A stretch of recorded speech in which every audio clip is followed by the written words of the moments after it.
At the beginning of the 20th century, somewhere off the coast of West Africa, a German steamship was leaving the port.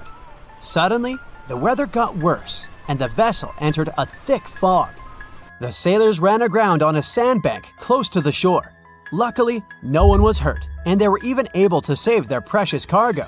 But the ship was stuck in the sand for good. And it was not alone there. Nearly the entire length of the western coast of Namibia is called Skeleton Coast. If the name sounds scary, that's because it is. This 976-mile-long beach line is among the most dangerous places on Earth. The local Bushman tribes believe that their supreme deity made this land when it was angry. The Portuguese were the first Europeans to set foot in Namibia in the 15th century. And yep, they didn't like Skeleton Coast either. Portuguese explorers thought this land presented the gates to the underworld. This is the place where the Namib Desert meets the Atlantic Ocean. It might be dangerous, but it's actually beautiful. Plus, it's a UNESCO World Heritage Site. If Skeleton Coast had a PR manager, they would quit on the first day on the job.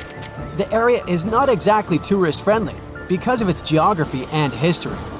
Beneath the sand and the waves, there is a secret ocean currently lurking for unsuspecting sailors. It's called Benguela Current. It flows towards the north along the coast of southern Africa. This part of the Atlantic is rich in marine life, but the current's land neighbor isn't that happy with the deal. This arid climate created the Namib Desert, one of the driest regions on Earth. And that marine life I just mentioned? It's sharks. 11 species of them to be exact. And yes, the great white decides to pop by once in a while. So far, we've got a desert landscape, strong currents, and sharks. Not a place for a beachside resort, definitely. But if someone ends up on Skeleton Coast, will they know they're in danger? Don't worry, they will. The beach is littered with wrecks of all sizes and shapes. If you remember that German ship I mentioned in the very beginning, its massive and rusted stern is now sticking out from the desert sand. There are some 500 wrecks in total scattered along the coast, and it's a mixed crowd, from Portuguese galleons centuries old to ships that ran ashore here in the 21st century. A modern fishing ship called Zela India managed to slip from its tow rope in 2008 and ended up on Skeleton Coast. Okay, it didn't escape on its own, it had some help from the elements. But it's better to be a tourist attraction on a beach than to be broken up for scrap. That's where the trawler was originally going, poor thing. Skeleton Coast's most famous inhabitant, to call it such a place, is the wreck of the Dunedin Star. The British cargo liner ran aground here in 1942. The massive rescue operation that followed reveals why it's so dangerous for sailors to end up here. The rescuers managed to save all of the crew and passengers, but at a heavy price. An aircraft and a tugboat were lost in the process. It took the last of the rescuers a full 2 months to return home to Cape Town. Why, you might wonder? One look at the map of the region reveals the reason. It's an endless sea of yellow, which is the sand. There are so few roads here, so Skeleton Coast is hard to reach by land. There are also legal obstacles. You need a special permit to drive into the area. But the skeletons in the name of the area don't only refer to ships, they also stand for animal bones. Most of these belong to whales and seals. Many animals have adapted to the area, so lions and hyenas roam the coastline in search of a meal. Yeah, now there are hungry lions as well, as if those sharks weren't enough. Other animals with a temporary residence on Skeleton Coast include elephants, cheetahs, leopards, and giraffes. In 1971, the Namibian authorities established a national park here, but except for surfers, after an adrenaline rush, they don't get many visitors. You can understand why. The Namib Desert is the oldest desert in the world, and it's not very tourist-friendly either. Those who travel to the region should pack sunscreen and a warm winter jacket. A weird combo, right? Well, not so much when you think that during the day, temperatures soar over 110 degrees Fahrenheit. At night, the air temperature drops below freezing. What a climate roller coaster! And that's not the final danger. Yep, there's more. Remember how that German ship got lost in thick fog? Yeah, it wasn't a one-off event. Because of the region's climate, fog shows up frequently. Sailors should cover their ears now, but this fog is actually good for wildlife. This is their only source of water in the Namib Desert. Reptiles and mammals have adapted to the harsh climate. They use as little water as possible. Shifting sands, thick fog, strong currents, lions, and sharks. Not the stuff you would put in a tourist booklet, but Skeleton Coast isn't the only beach on Earth you wouldn't want to spend your vacation on. I will take you to Cape Tribulation in Australia. The area covers some 48 square miles in the northwestern part of the continent. And no, the area is not as dry as Skeleton Coast. It's part of the Daintree rainforest. You could say that here, it is the rainforest, not the desert that meets the ocean. The beach at Cape Tribulation is straight from a postcard. But looks can be deceiving. Australia? Probably sharks. No, crocodiles are out here to get you if you decide to go for a dip in the sea. There are saltwater crocodiles that the locals call salties. Well, that's a cute nickname for such a dangerous reptile. And it's not just them. The wildlife seems to have a beef with visitors. From October to June, the waters around Cape Tribulation are full of box jellyfish. Their venom affects the human cardiovascular system.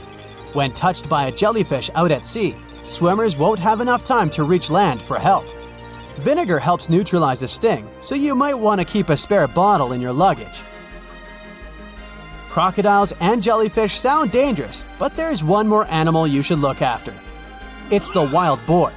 It might sound funny, but you won't laugh when you're being chased by one of these across the beach. 21 million wild boars live in Australia. They're mostly active at night, making it even more dangerous if they charge at you. The best defense is running in circles. Wild boars can't cut corners well. That's probably why we don't see many of them taking up careers as race drivers. Cape Tribulation has one last danger installed for you, and it's not an animal. Out here, even the trees are plotting against visitors. The stinging tree got its name for a reason. If you try to pick one of its beautiful red berries, it'll fight back. Its prickles are like tiny glass shards. The less than pleasant effect on your skin will last for a month. Then there is this wait-a-while bush. Who keeps naming them like this? This long vine has spikes that grab hold and just don't let go. They are so strong they can pull a human off a horse. You'll have to wait for someone to come by and save you from this thorny grabber.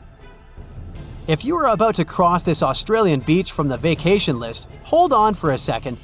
Tourism is booming here. The local authorities have restricted access to all of the danger zones. Visitors go swimming in dreamy water holes that are surrounded by lush vegetation. There are even ropes to swing from. Now, that's a beach you can finally relax on. No matter what happens, don't stop! We almost got it! Two treasure seekers are digging frozen ground in a cornfield at night. It's raining hard, lightning is flashing, but these two guys keep working. And now the shovel hits something solid. No way! A treasure chest! They start digging faster and find a piece of a ship's engine. What the? Far from the seas and lakes, somewhere under the fields of Kansas City, they found a giant sunken ship. How is this possible? Now you'll see. Some people spend their lives searching for shipwrecks with treasures underground. One of them is explorer David Hawley. He's been looking for such ships far from the seas, rivers, and oceans for many years. He does this because he likes the feeling of adventure. The holds of these ships may contain chests of gold, antiques, and artifacts. And you can get a lot of money for them. David says you don't have to go into the ocean to find a sunken ship. They may be lying in your backyard. But why do ships end up buried underground among fields, farms, and plains? Let's find out using the example of steamboat Great White Arabia. According to old records, the newspaper clippings, this ship had been carrying about 200 tons of treasure before it sank in 1856. Many rumors and local legends said the ship was lying underground a few miles northeast of Kansas City. It was there because people deliberately altered the riverbed and channels of the Missouri River in the second half of the 19th century. They artificially brought the shores closer to each other. They narrowed the river to increase the flow's speed so boats could sail much faster. In the 19th century, steamboats were the most popular means of transporting passengers and goods. Before railroads, they extended the western border across the Mississippi and Missouri rivers and brought supplies to people. That's why it was so important to increase the speed of their movement. So, on September 5, 1856, Arabia was sailing along such an estuary. It came across a snag sticking out of the water. A piece of log quickly flooded the ship. Fortunately, all passengers were evacuated. But the steamer and its precious cargo reached the silt bottom of the Missouri River in a few minutes. Several years had passed. Everyone forgot about the vessel. During this time, the course of the Missouri River had changed. But Arabia remained under the wet, muddy bottom. The soil level above it was getting higher, and the ground was losing moisture. Eventually, many decades later, a cornfield formed above the sunken ship. In the 1980s, one farmer owned this area, and he had no idea what was hidden in his territory. David Hawley carefully studied the history of the sunken ships of the USA. He knew that hundreds of steamers had gone underwater all over Missouri, but most of all, he was interested in Arabia, as there were rumors that it was filled with gold and other valuable things. The territory of cornfields in Kansas was vast, but David Hawley knew how to search properly. In 1987, he started working. First, together with his brother and father, they collected all the clippings from old newspapers they could find. They were looking not only for information about the steamer, but also for maps of the Missouri River. They tracked its historical changes, checked the dates, and identified a large area where the steamer sank. Next, they used electromagnetic testing and other geological stuff to study the soil and find the right place. They searched for differences in ground moisture and density. Then, they went through the territory with powerful metal detectors. And so, by the fall of 1988, they had determined the location of the steamer. Arabia was the size of a football field. This gigantic vessel lay 45 feet underground, 4 stories down. But before they started excavating, they had to ask the owner of the cornfield for permission. For the farmer, this news was a big surprise. He agreed, on the condition that the excavations would be completed by spring so that he could sow a new crop. Digging a giant ship in winter is much more difficult and expensive than at other times. It includes additional equipment, electricity, and heating costs. The team worked day and night. They financed the excavations out of their own pocket. Each invested more than $10,000 and took out a bank loan.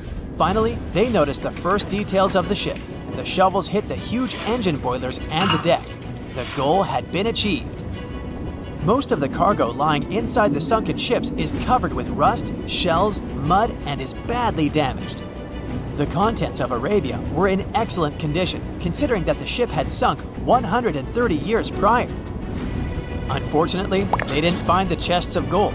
Still, they got several tons of other valuable cargo, household items of people who lived in the middle of the 19th century.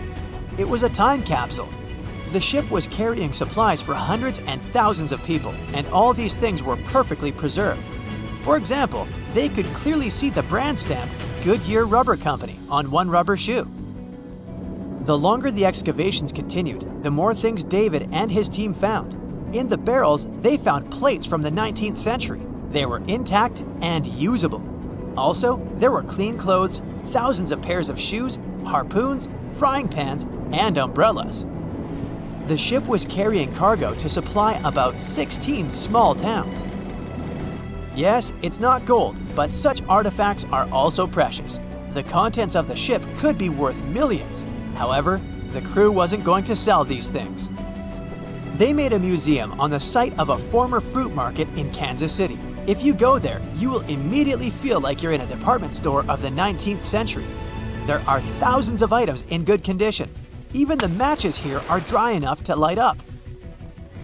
It took David many years to present the entire collection from the steamship. He values each of the items and doesn't want to sell them. Anyone can come here, pay for a ticket, and find themselves in the past.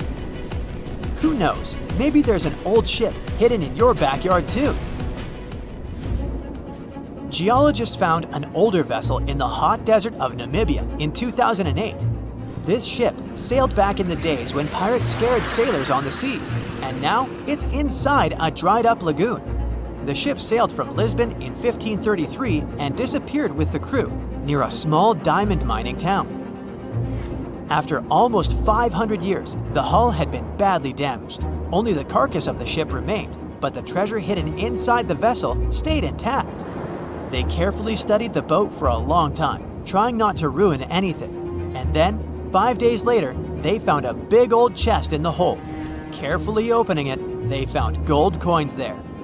Thus, the cost of the ship was estimated at about $10 million. The exact cause of the shipwreck is unknown, but experts believe the ship was destroyed by heavy cargo and bad weather. It went to the bottom of a lagoon that later became a desert.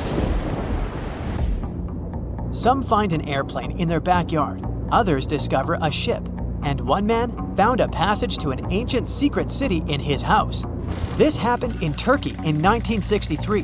The owners of the building decided to make repairs.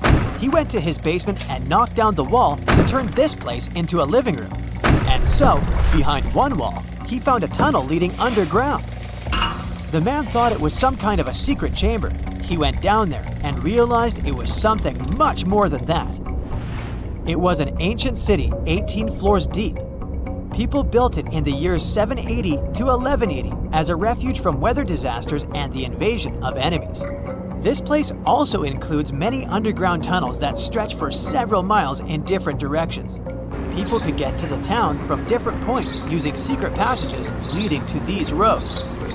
The city can accommodate about 20,000 residents, livestock, and tons of food supplies. Archaeologists have also found a chapel, schools, stables, and public kitchens there.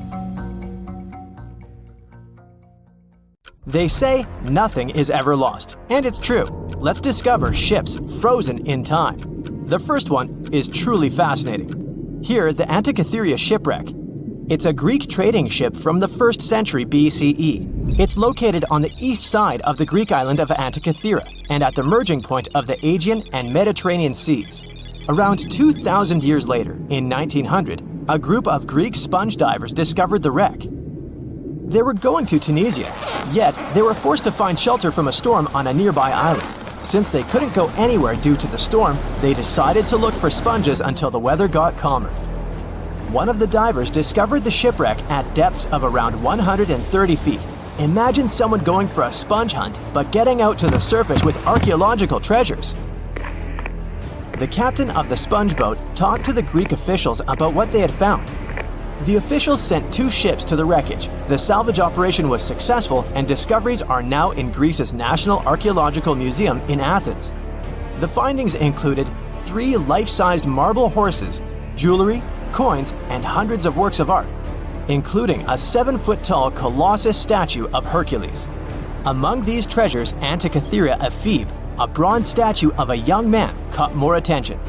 Because the ephebe doesn't comply with any familiar iconographic model, and there are no known copies of his type, he held a spherical object in his hand. Scholars have different theories of who that person could be, but they are not in a consensus yet.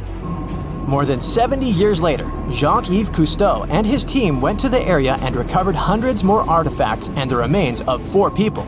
Interestingly, they discovered a complex set of interlocking gears, capable of predicting the movement of the sun, moon, and several planets. The mechanism can also show the times of solar and lunar eclipses years into the future. Think of this Antikythera mechanism as an early computer calendar, to plan significant events like agricultural activities, religious rituals, and Olympic Games. These artifacts found in the Antikythera wreckage are some of the most important findings in modern archaeology. Just the Antikythera mechanism itself has changed our perception of the limits of ancient technology. The mechanism has a sophisticated design and was made over 1,000 years ago. After all these amazing discoveries, experts believe that the wreckage site has remained largely unexplored, and is mostly because of its location and the landscape of the seafloor on which the ship rests. The wreck is too deep for scuba divers but too shallow to use something like a submersible. A survey made on the seafloor in 2012 showed evidence of a second wreck about 800 feet to the south. It's clear that this area has a lot to offer humanity. what would happen if those sponge hunters didn't go to the area?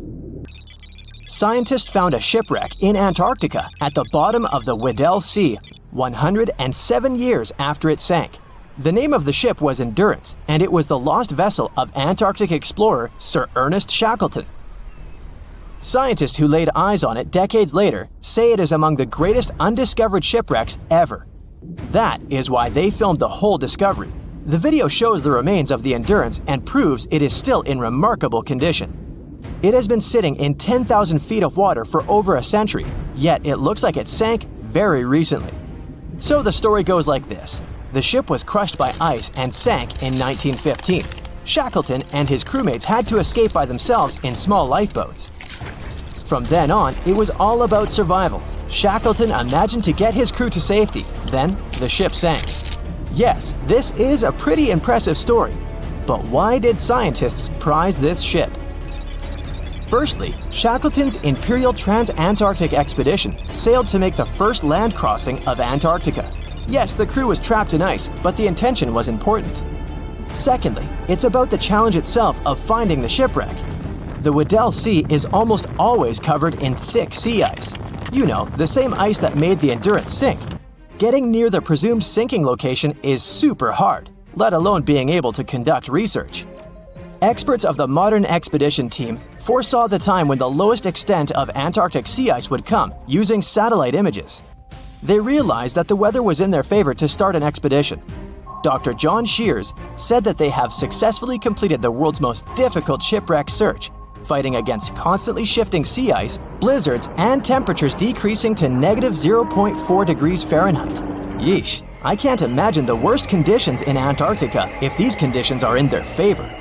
Lastly, look at this. It's timbers. They're very much intact.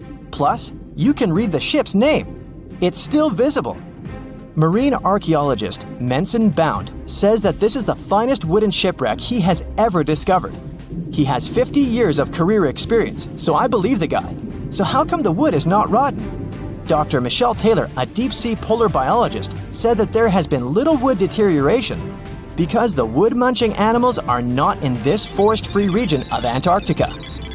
Workers of a coal mine in East Serbia discovered 3 shipwrecks that had been there for at least 1,300 years. The largest shipwreck is an ancient Roman fleet. It's around 50 feet long with a flat bottom. It's estimated that the ship could carry a crew of 30 to 35 people. Looking at its hull, you can see the marks of repairs.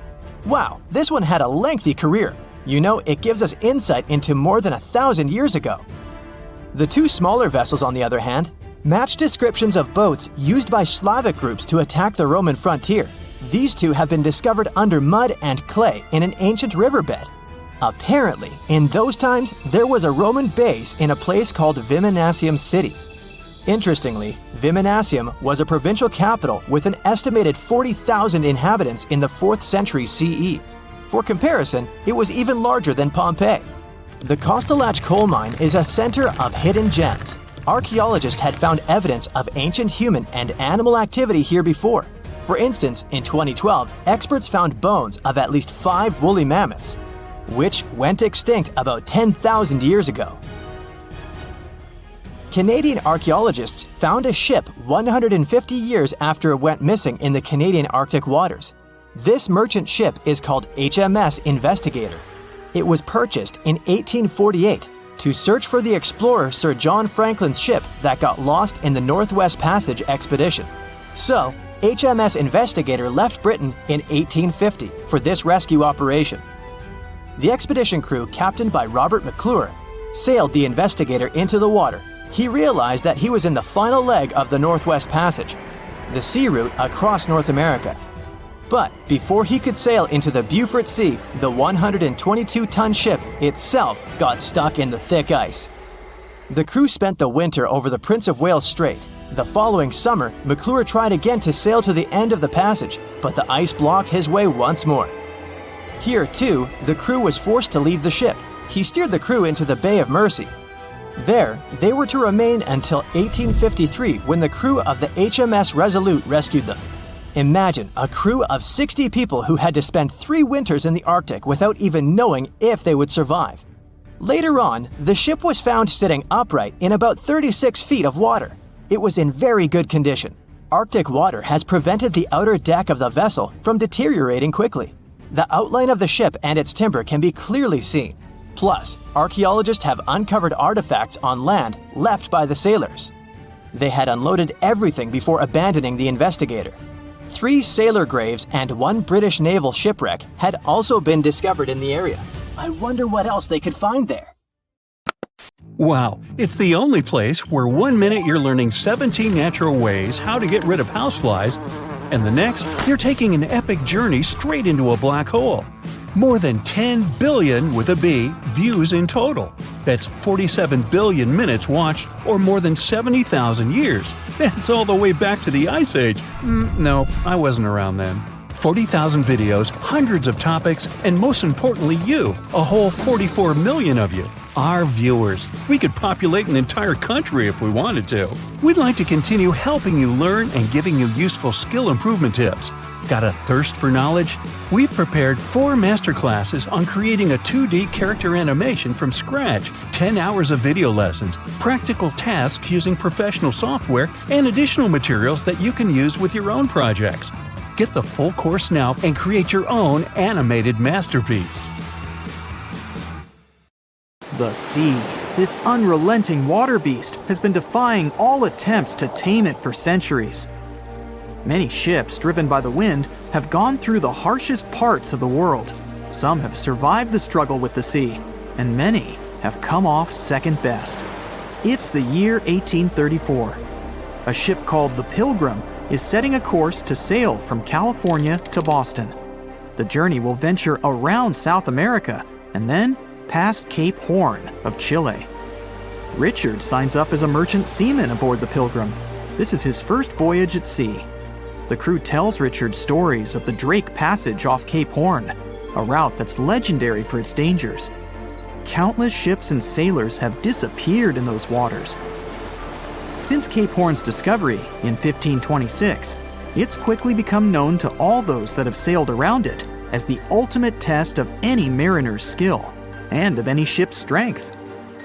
Those that have survived the journey call Cape Horn a sailor's nightmare. Jack the helmsman, a salty veteran, steers the ship towards this most dangerous of all routes. Jack has been aboard the Pilgrim since it was first commissioned in 1825. He's passed by the Horn many times, each time learning a different lesson from the tests provided by the sea. The Pilgrim has been refitted since its past voyage a year ago. Richard values Jack's experience, given that it's his first journey at sea. Jack assures Richard of his confidence in the Pilgrim, even though it's just a small wooden brig with 2 masts. Jack's aware that wooden vessels are gradually becoming outdated, replaced by new steam-powered ships. But Jack prefers the maneuverability of the Pilgrim and would take it over the steel ships any day. Richard is excited to be aboard. There's so much to explore in life as a merchant seaman, but the guy struggles to acquire his sea legs on the boat. Forceful winds make the Pilgrim move faster, providing Richard with a quick introduction to life at sea. At the same time, nothing can prepare him for what is to be experienced at Cape Horn. It's the southernmost point of land before Antarctica. The gap between the icy continent and Cape Horn holds the infamous Drake Passage. Approximately 700 miles between Cape Horn and the Antarctic Peninsula. Strong winds provide an uninterrupted, steadfast journey toward the Horn. But, as Jack tells Richard, the winds are more concentrated at the Drake Passage. They create a funneling effect, becoming stronger and more unpredictable. Richard is unsure of what this might mean for the Pilgrim, but understands that there's no easier route to travel around South America. A few days pass. The Pilgrim sails by the many islands that make up the western coast of Chile. Although the sea has been relatively calm, Richard continues to deal with his lack of sea legs. His movements are still not very graceful. The constant, ever-swaying deck rises and falls, and Richard finds it hard to get used to the motion. Random large waves hit the Pilgrim from every angle. The ship is quickly approaching Cape Horn. Richard looks towards great thunderous black clouds in the distance. "Welcome to the Horn," Jack says. half laughing. A wry smile upon his face soon disappears. The man gets serious, knowing what awaits them all. Stronger winds start blowing the sails as the crew scrambles to hang onto the ropes. Richard desperately sets to adjust the aft sails, adjusting for the constant change in strong southerly winds. Jack holds firm at the helm, knowing the importance of his role. He's wary of the swell. It can build very quickly the further south they travel. It's crucial the Pilgrim doesn't venture too close to the Horn when they approach. The great darkness that was in the distance is now all around them, filling the sky in every direction. Blackened clouds throw rain and hail down at the crew as they try to resist the enraged weather. Jack is directed by the captain at the helm, changing the direction of the vessel. The temperature has dropped significantly. Barely keeping the water from his eyes, he turns toward the port side bow to provide his face a brief break from the torment of the wind. Looking out into the distance, the man sees the Horn standing alone, surrounded by mist. It's a haunting sight. He steers the Pilgrim along the face of the Horn, the distance getting shorter. The waves shrink in height since the depths become shallower, but these waves are much steeper and their angle can cause more damage to the wooden vessel. Jack's unsure how much of these waves the Pilgrim can take before the hull is breached. Richard, still posted at the aft sails, watches the water and icebergs floating by. He's unsure how large they actually are, since they're mostly hidden underwater. But he knows to alert Jack if any get too close. Just one iceberg hitting the Pilgrim will be all that the hull can withstand. Dutifully, he watches over the side and into the distance. Icebergs aren't the only thing to look out for. Rogue waves are common in these seas as well. The connecting Antarctic and Pacific Oceans, mixed with stormy weather, form waves together. This creates much larger rogue waves. Such waves have been known to reach up to 100 feet tall. They can destroy most vessels in their path. It'll surely be the end of the Pilgrim if it comes across a rogue wave. Strong currents adjust the route of the Pilgrim, as though the Horn is trying to lure the ship toward its rocky shallows. Slowly, they are getting pulled closer toward the Horn. Jack is fighting the current at the helm. Spinning the wheel, he strains his body as much as he can. Grunting, he plunges the wheel from the port side to starboard and back again. The captain keeps yelling directions. To a novice, they're extremely confusing. But Jack, a hardened veteran, continues to interpret the directions with ease, steering to readjust their course away from the Horn. The captain orders Richard to assess the hull below the decks. With the level of pounding the Drake Passage has provided so far, it's surely harmed the ship in some way. Richard runs to the deck as another sailor yells something at him, but the noise of the sea makes it difficult to hear. A wave hits the side, flowing onto the deck. Richard manages to hang onto the mast before he's almost swept overboard. The entire front deck seems to be underwater.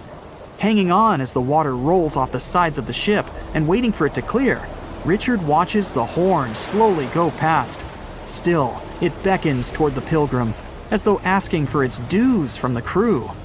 The currents are still pulling the ship, while the storm is raging on, with no end of the struggle in sight. The storm is growing ever larger and fiercer. Richard gathers himself to head below and assess the damage.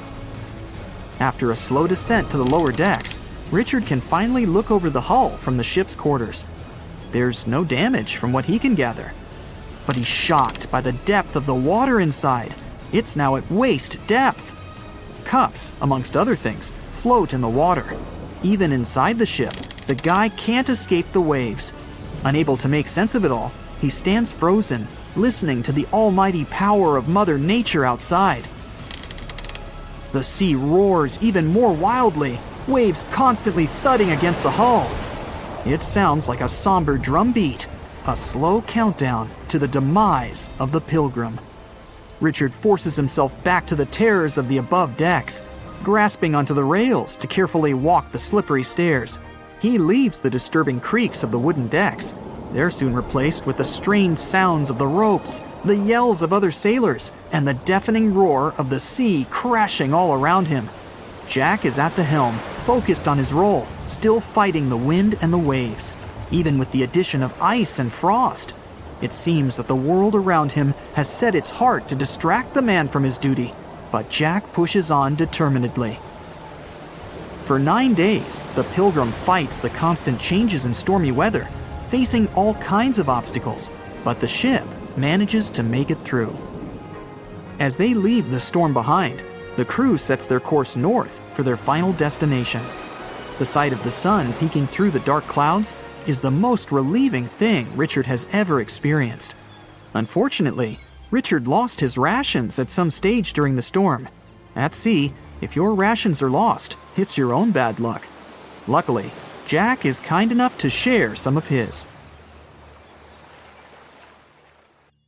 The moon shines brightly and illuminates the black water of the ocean. Thick fog descends on it in ominous silence. Then, it's suddenly broken by the creaking of wooden boards, followed by a rippling of the waves. Through the fog, you see the outline of an old, large ship. Its hull is rusty, and a strange cold is coming from it. But the most unsettling thing is that there's no one on the deck. The ship sails without a crew. No, this isn't a mythical Flying Dutchman, but a very real ghost ship. September 2nd, 2019. The British Royal Navy's ice patrol ship, called the HMS Protector, sails through the calm waters of the Atlantic Ocean. The time is 11 p.m. Some of the ship's crew are on deck, while others are sleeping in their cabins. The captain steers the ship and looks straight at the horizon. The sky is lit up by an orange twilight, and clouds float in the distance. Suddenly, against this beautiful landscape, one of the sailors notices the black silhouette of an unknown ship. The captain slows down and steers the ship a little closer to the mysterious vessel. This is an old cargo ship, 250 feet long. Attempts to contact the crew members lead to nothing. It seems the unknown boat is floating in the ocean by itself. There's no one on board, at least, no one alive. The deck of the ship creaks from rocking on the waves. The sun sinks below the horizon, and it gets dark. The ship looks terrifying. British sailors don't dare to climb on that strange deck. They take a photo, post it on the internet, and sail away. Many people on the internet will assume the sailors met a real ghost ship. 5 months later, we're in the village of Ballycotton in County Cork, Ireland. A local leaves the house early in the morning to go for a daily run. Music in his headphones, fresh cool air, and a scenic route are ideal conditions for a good workout. The jogger runs along the road on the coast of the Celtic Sea. There was a strong storm last night, and now the sea looks calm. The man runs along the top of a low cliff and notices a huge vessel. An old rusty cargo ship 250 feet long lies on the beach, right among the rocks. No people on board. It seems the ship has been here for ages, but the local is sure this vessel wasn't here yesterday. A little later, it turns out this is the same ship that the sailors from the HMS Protector saw 5 months ago, thousands of miles from this place. The cargo ship, called the Alta, was built in 1976. Nobody knows who used it all this time and for what purposes. It's only known that in 2017, the ship was purchased by a new owner and marked with the flag of Tanzania. It's important to say that almost all cargo ships are equipped with AIS, Automatic Identification System, which is needed to track ship movements in the ocean. Since 2015, something strange started happening with the Alta's AIS. The ship disappeared from the satellites, then reappeared again. Over the past few years, this ship had changed several names and flags. It's not surprising that its AIS shut off and turned on numerous times. It's said that some of those who disable AIS on their ships do so to hide outlaw activities. The ship's captain, whoever it was, clearly didn't want to show the Alta's movements. As AIS showed in 2017, the ship had sailed near Greek port cities. The Alta made 12 stops in 3 such cities in different parts of Greece. Then, the AIS signal disappeared, and 10 months later, the Alta reappeared near the northern coast of Africa, 1,200 miles from Greece. In September of 2018, the ship was sailing about 1,400 miles southeast of Bermuda, and at that time, the crew members started having problems. There were 10 people on board the Alta. On September 19th, the ship's engine failed right in the middle of the Atlantic Ocean. The nearest shore was very far away. The ship began to drift. As days passed, the crew couldn't fix the vessel. Food supplies were running low. The crew started to panic and tried to contact someone. The situation got worse as a strong hurricane was approaching the place where the ship broke down. Crew members contacted the U.S. Coast Guard. On October 2nd, a helicopter headed towards the ship. Food and water were unloaded on the Alta. This was enough for the crew to bide their time for several days. About a week later, a rescue boat sailed about 1,500 miles to reach the Alta and help the stranded sailors. Shortly before the start of the hurricane, American rescuers succeeded. The entire crew of the wrecked ship was taken to Puerto Rico. The Alta remained drifting in the ocean. After a while, another ship arrived to tow it to the coast of Guyana. Then, something went wrong again. The ship was hijacked. Who did it and why remains a mystery to this day. But then, for some unknown reason, the thieves decided to abandon the ship and left it to drift in the ocean. For almost a year, the ship's location couldn't be tracked. Then, in September 2019, the vessel was found by the British Royal Navy. How the Alta was able to cover the distance across the Atlantic and wash up on the coast of Ireland is unknown. An investigation has been launched in Ireland. It's necessary to identify the owner of the vessel and find a responsible person to take on the task of towing it. But no one has since been found. Once, an unknown person called the Irish authorities and introduced themselves as the owner of the ship, but didn't provide any evidence. Several barrels of oil were found on board the Alta. To dismantle the ship, the Irish authorities will need to spend about 10 million euros. Local residents are annoyed by the wreck too. Corroding metal is bad for the environment, and kids have already snuck on board and posted a video on the internet from inside the abandoned ship. The further fate of the Alta remains unresolved. It's still lying there. That ship sailed in the ocean for just 2 years. Now imagine if some other managed to drift for 38. In all that time, no one could catch this ship, and people still seek it. That vessel is called the SS Baychimo. It was a merchant ship owned by a Canadian trading company. In 1931, the ship got stuck in ice off the coast of Alaska. A strong snowstorm began. The team waited a week for it to end, but the storm only intensified. One day, the weather improved a bit, and part of the team was evacuated to the nearest city. Another part of the crew, with the captain, set up camp near the ship. The storm started again and didn't stop for a long time. The blizzard was so heavy that the ship's captain couldn't see beyond his arm's reach. Finally, when the storm was over, the captain saw that the ship simply vanished. He decided the Baychimo sank during the storm. A week later, the ship was found, drifting near the place where it was lost. The hull of the ship was damaged so badly that it was unsafe to sail on it. The captain decided to abandon the ship. However, it didn't sink. For the next 38 years, it was drifting at various points along the Alaskan coast. Several times, people climbed on the ship, including native Alaskan residents and a group of researchers. Attempts to save the vessel from the sea ended in failure. The salvage operations were hampered by drifting ice and bad weather. The last time it was seen was in 1969. The ship was frozen and blocked by the ice.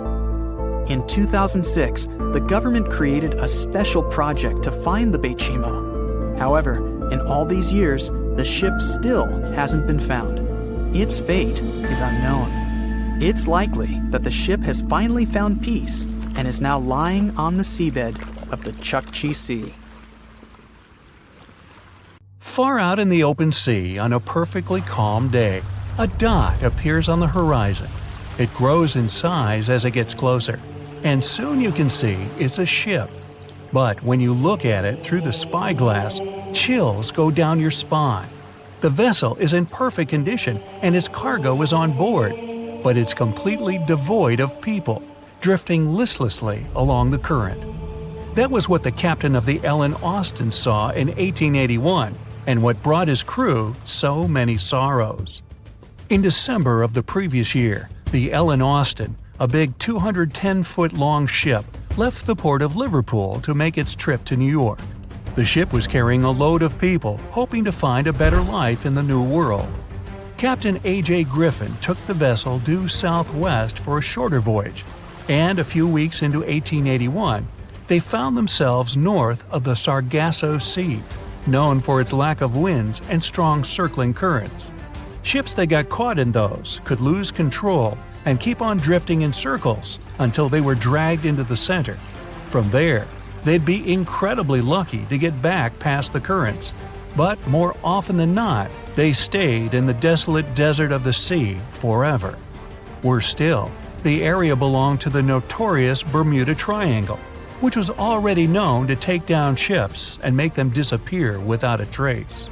The ship's crew were nervous, afraid of being in such a dangerous area so close to a sea that could bring them to a standstill. And ominously, some of the Sargasso Sea's calm must have escaped it, because the Ellen Austin lost its speed one day and fell adrift without the winds. It was fine, though. They had ample provisions and were still on schedule.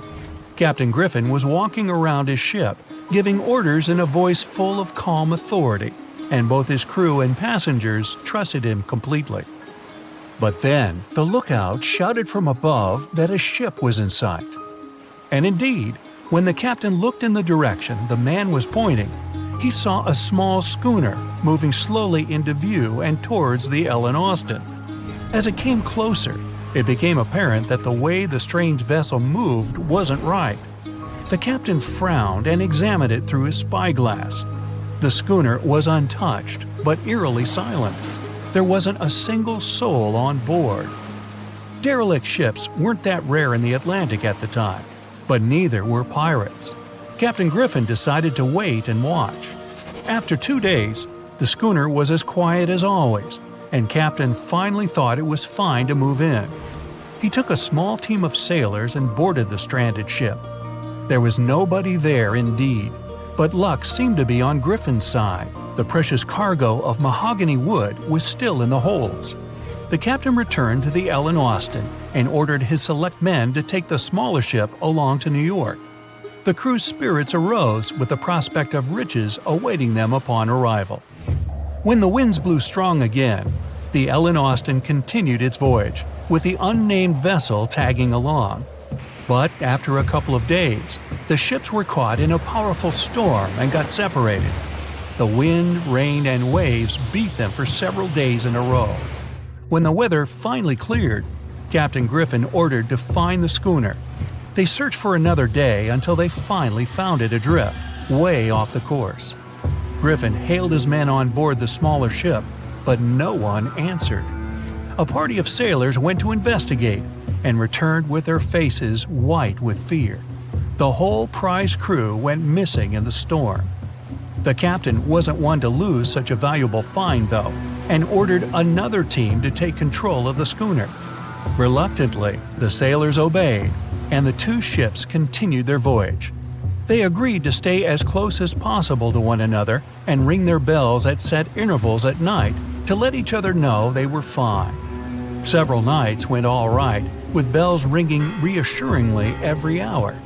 But one day, a thick blanket of fog fell on the sea and almost completely blocked their vision. The ships went on regardless and started sounding their bells earlier. When night came, the fog was still there, but the bells were the sound of life. Until they stopped. Captain Griffin rang the bell once, then twice. No answer. The crew lit the fires and looked out into the sea intently. but the fog hadn't lifted, and they couldn't see a thing in the swirling abyss beyond the ship's board. Nobody could sleep that night, and they waited in silence until the break of dawn. The first rays of sun made the fog slowly disperse, and the whole crew went to the edge of the deck with heavy hearts. There was still hope in them, until the last strands of the mist went away, revealing a vast, calm, and most importantly, empty ocean. The nameless schooner was gone, and so was the second team of the Ellen Austin sailors. The ship sailed the rest of the way to New York in grave silence. Once it arrived at the port, the passengers were only too happy to leave the vessel, and no one so much as turned their head as a goodbye. That was the ship's last voyage as the Ellen Austin. That same year, it was sold to a German shipping company and renamed Meta. No one ever found the derelict schooner or the sailors that went missing with it. And that would probably be the end of this mysterious and unresolved story, if it held at least a little bit of the truth. In reality, none of the enigmatic things in the narrative actually happened. The Ellen Austin did indeed leave Liverpool and headed southwest to New York, and its captain was really A.J. Griffin, taking people to the American continent. But from here, the story falls apart. First of all, the ship went way too far to the north to pass the Sargasso Sea so closely. There was simply no reason to make a detour so broad. Even though the westerly winds were strong, it was still faster to take them head-on than to go in a southerly direction. So the Ellen Austin was probably nowhere near the Sargasso Sea and the Bermuda Triangle. Secondly, the triangle itself has been proven time and again to be nothing but a work of fiction. In fact, it gained popularity in the middle of the 20th century, while nobody even thought of drawing a triangle in the Bermuda area before that. The mystery was popularized by science fiction writers and became a common myth, while no serious research proved it any more dangerous than other parts of the world's ocean. So the crew of the Ellen Austin weren't even aware of the Bermuda Triangle back then, let alone afraid of it. Thirdly, the whole story was told and retold by magazines and mystery-loving personalities with ever-changing details. It first appeared in a newspaper in 1906 and already had the date wrong. The article said the voyage took place in 1891 instead of 1881. Later, the story resurfaced in 1935 on the radio with the wrong name of the captain. It was Baker, not Griffin. The date was also off, saying the trip was taken in August 1881, when the Ellen Austin was already renamed Meta. The legend grew upon with other strange details, such as the ship's route from London to Newfoundland, which was never the case. But the final debunking came from the archives of Lloyd's of London, the marine insurance market that keeps all logs of trade and emigration ship routes. The documents there say that on February 1881, the Ellen Austin completed its cross-Atlantic voyage to New York without incident. Captain A.J. Griffin off-boarded the ship with all his crew hale and hearty and declared no loss of hands during the trip. The voyage took over 2 months because the ship had to fight strong westerly winds pushing it back towards Britain. The crew reported no strange encounters on the way, and the whole thing was as boring as could be. And even the passengers must have been smiling when they stepped on the American soil at last, unaware of the phony baloney story they were about to be a part of. The voyage started just like any other. The cargo ship SS Cotopaxi is making another journey to Havana, Cuba, to deliver coal. It's November 29, 1925. For Captain Meyer and his crew, leaving Charleston Port, South Carolina, it will be the last trip the ship ever makes.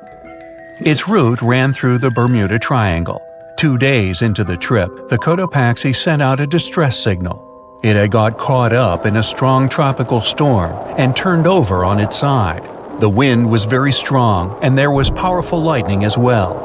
Rain gradually filled the ship's hold. Then there was a bright white flash, and the ship disappeared without a trace. Later, its wreckage was found in the Gobi Desert, which is in a completely different part of the world. All 32 crew members, including the captain, were missing. Of course, the part about the Gobi Desert is fictional. For one of his movies, Steven Spielberg came up with the idea that the ship was moved there by aliens. Still, in real life, the ship was never found, and its crew really did disappear. It was officially declared missing a month afterward, and nobody could find the wreck. It seems like a classic case of mysterious things going on in the Bermuda Triangle. But most mysteries are solved sooner or later. In 2020, the Cotopaxi was found. A man named Michael Barnett had moved to Florida to study shipwrecks off the coast. One wreck in particular really caught his attention. It was much larger than the others, and the locals called it the Bear Wreck. It was about 40 miles from St. Augustine in northern Florida, but no one had ever managed to identify the rusty hull. So Michael started to do some detective work. He measured the size of the shipwreck and started working through all the information he could find. He researched hundreds of old newspapers, leafed through insurance records, and looked at artifacts found on the wreck. After hundreds of hours of hard work, Michael was sure it was the Cotopaxi. But a few years before, there had been a rumor that the same ship had been found off the coast of Cuba. The Coast Guard found the wreck of a cargo ship about the same size that looked a lot like the one lost in 1925. Michael was sure they were wrong, so he teamed up with some science journalists and kept investigating. Soon they discovered something that seemed to confirm Michael's belief. Divers found brass valves with the letters SV on them in the wreckage of the ship. Michael suggested these initials referred to Scott Valve Manufacturing Company. The headquarters of this company was in Michigan, not far from where the Cotopaxi had been built. The company had probably supplied parts for the Cotopaxi. So the puzzle seemed to be solved. The Bear Wreck was really the missing cargo ship.